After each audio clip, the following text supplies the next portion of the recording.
तो आज हम सब बनने वाले हैं केमिकल जासूस। आज का मिशन क्या है? एक अनजाने ऑर्गेनिक मिक्सचर के राज से पर्दा उठाना। तो चलिए इस जांच पड़ताल में सीधे उतरते हैं। तो चुनौती ये है कि एक ही सैंपल में छिपे दो अलग अलग ऑर्गेनिक कंपाउंड्स को पहचानना है। ये बिल्कुल एक पहेली की तरह है, जहां हर टेस्ट हमें एक नया सुराग देगा जो हमें असली गुनहगारों तक ले जाएगा। किसी भी अच्छे जासूस की तरह सबसे जरूरी पहला कदम क्या होगा? भाई, दोनों संदिग्धों को अलग करना, ताकि एक एक करके दोनों से पूछताछ की जा सके।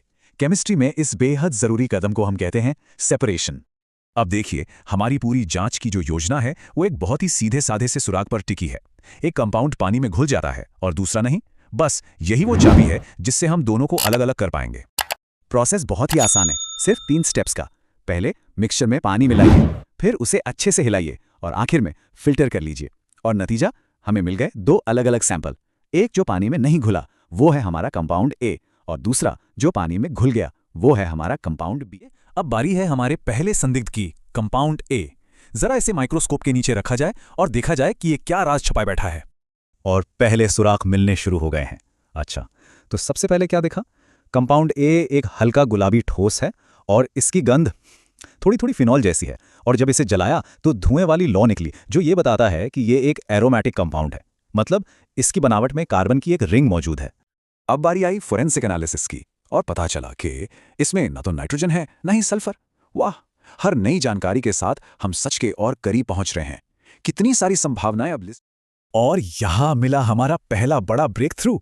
फेरिक क्लोराइड टेस्ट में बैंगनी रंग का दिखना इस बात का पक्का सबूत है कि इसमें एक फिनोलिक ग्रुप है।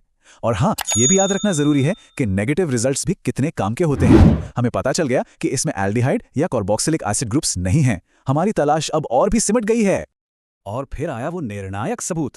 आखिरी कंफर्मेशन टेस्ट में मिला एक अनमिस्टेकेबल पीला रंग। बस ये रहा पक्का सबूत। हमारा कंपाउंड ए असल में और कुछ नहीं बल्कि बीटा नैफ्थॉल है। तो पहले संदिग्ध का मामला तो यहीं सुलझ गया।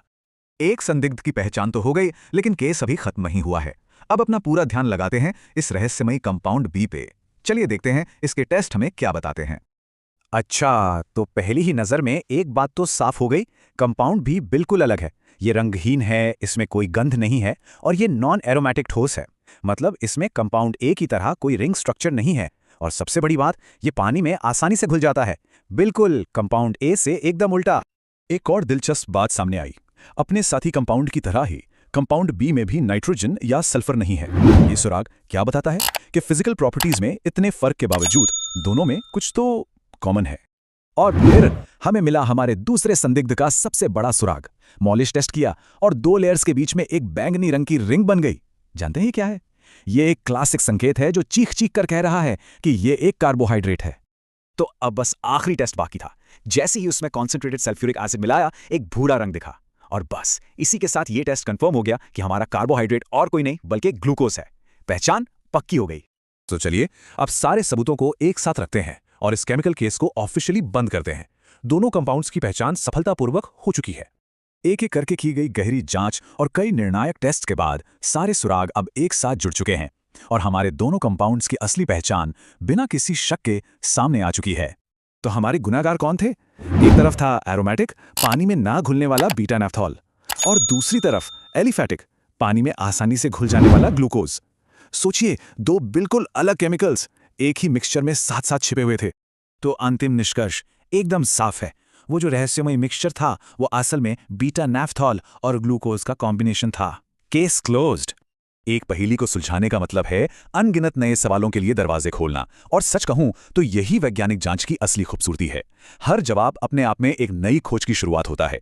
अगला रहस्य क्या होगा, ये तो वक्त ही बताएगा।